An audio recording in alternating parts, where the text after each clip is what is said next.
Did you know that on Black Friday in 2023, online sales alone eclipsed $9.8 billion?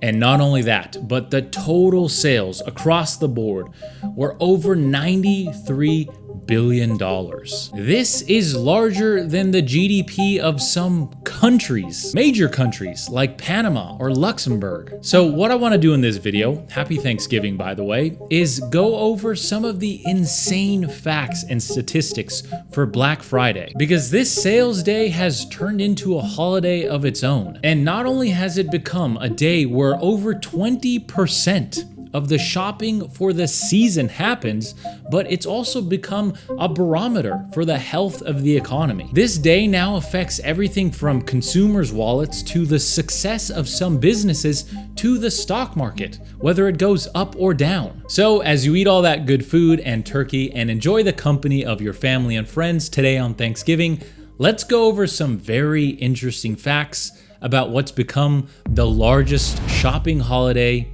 in the world. As always, my name is Derek and I got my degree in finance, so you don't have to. Let's get right into it. So first and foremost, how did Black Friday even start? Well, it started in the 1960s. And at the time, it was more so just a term used to describe this shopping frenzy that happened after Thanksgiving as people got ready for Christmas. But fast forward to today, and Black Friday has become this multi-channel, multi-avenue shopping event that takes place in stores, at pop-up shops, and of course, online. And right here's a good place to say that online shopping is becoming a huge part of Black Friday. And in fact, over the last 4 years alone, online shopping on Black Friday has increased over 30%. And it's actually forecasted to be over 50% of all shopping for the first time this year. But of course, online shopping is just one avenue. And when you look at the total amount spent, that has also increased dramatically since 2019. In fact, the total sales in 2019 was $68 billion.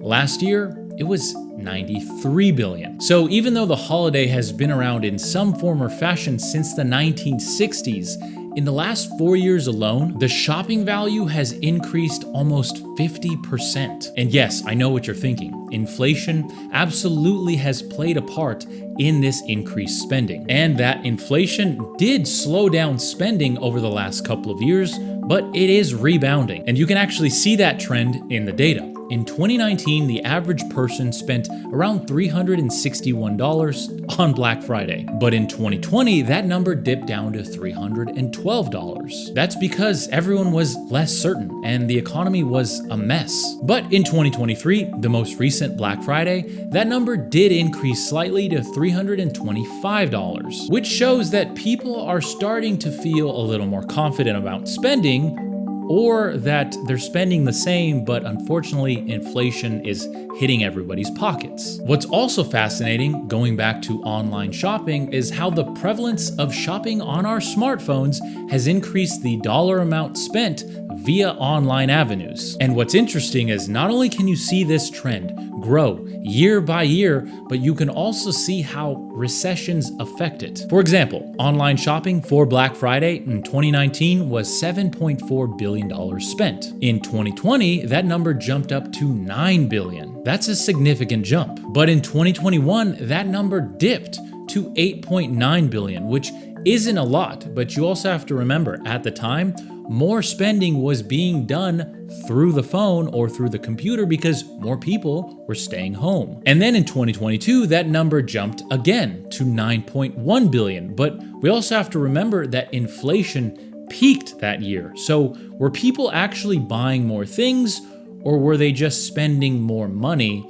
on the same amount of things? Food for thought. And then last year, of course, that number was $9.8 billion, which does signify an increase in how much spending happens online. So if you own a business, or you do marketing for a business, or you work for a company that does sales, you have to realize more and more people are spending their money online. That is why juggernauts like Amazon have done so well, and previous juggernauts like Walmart have spent so much effort trying to get their online shopping experience to be similar or better. Okay, now let's talk about some more fascinating numbers. Where are people actually spending their money? I want you to take a guess. Is it food, Clothes, car parts, electronics, movies, shoes. It's definitely electronics.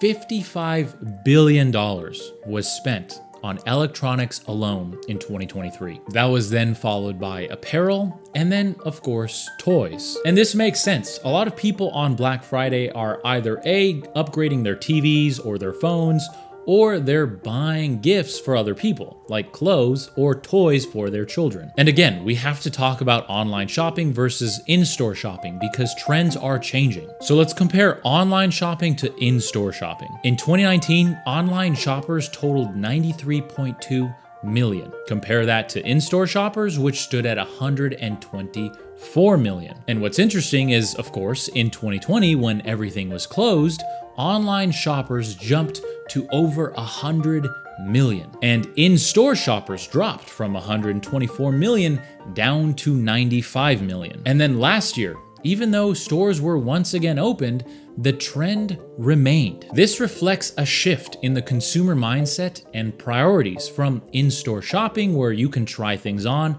and see them in person, to online shopping, where convenience is king. And I kind of want to know your thoughts. Are you an in-store shopper or an online shopper? Because myself personally, I shop a lot online, but there are certain things I just want to see in store. Whether it's clothes, whether it's an expensive purchase like an electronic, sometimes it's just nice to be able to go in store and feel it. But what I feel is happening is some of these stores are closing down because they just can't compete. So let me know your thoughts. Okay, now let's talk about the actual Black Friday holiday, because it's known for great deals, but it's also known for time. People wake up super early on Friday morning and rush to the store to try to get those great deals. Has that changed? Well, first and foremost, the average discount in 2023 was anywhere from 25 to 30% off. But you also have to remember, a lot of these stores do what's known as anchoring. They basically raise the price leading up to Black Friday to give the perception of cheaper prices or better deals on that day. And on top of that, Black Friday really isn't a single day anymore. A few years ago, Cyber Monday became a thing. And a few years later, like now, corporations and businesses are extending Black Friday backward as well, with some people coining the term Black November, because a lot of businesses are starting their sales early in November and taking them all the way through or past Cyber Monday. But then again, naturally, you have to ask yourself, are these even good deals, or are companies pumping up the price in the months leading to November and then magically dropping them to make it feel like we're all getting fantastic deals? Well, the data says that it's a little bit of both. There are good deals to be had in November, and especially on Black Friday and Cyber Monday, but they're not as good as they seem because companies do increase the prices of many different things leading up to the event. Okay, now that we have the numbers out of the way, let's talk about Black Friday on a global scale, and let's talk about it as a barometer for the economy. First and foremost, Black Friday is becoming a global phenomenon, and it's spreading to other countries like Germany and the United Kingdom, where companies there are embracing the sales holiday. And we have data for that. For example, in the United Kingdom, there was $7.1 billion spent on the day in 2023, and other companies like Canada, Germany, Brazil have all embraced the holiday, and companies in those countries have made it a part of their marketing strategies. We'll have to see though if the holiday in those countries reach the volume that it does in the United States, where Black Friday shopping alone accounts for over 1/5 or 20% of the holiday season shopping for the year. And that is the real reason why Black Friday has become sort of a barometer for the health of the economy. Not only can Black Friday shopping make or break a company and its stock, but it also signifies how consumers feel about spending money. Because if consumers feel good and they feel like the economy is in good shape, they're going to spend more money. But if consumers feel bad or like a recession is looming, they're naturally going to pull back from spending. Although lately it's been more difficult to use it as a barometer because of inflation.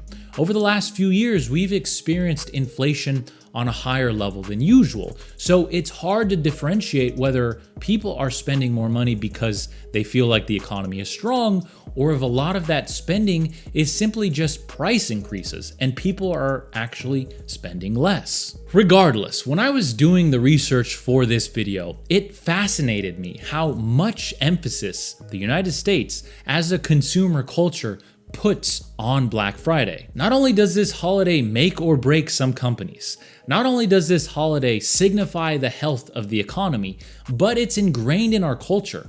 A lot of you probably even know that when you go to Thanksgiving dinner, a lot of the talk is going to be around what you're going to buy that day, if you're going to wake up early the next day to run and try to grab those good deals, and what you're planning on spending your hard-earned cash on. Is it going to be gifts for your family? Is it going to be maybe a new TV? Basically, this holiday has kind of bled into Thanksgiving, and it's almost like it's all one major event.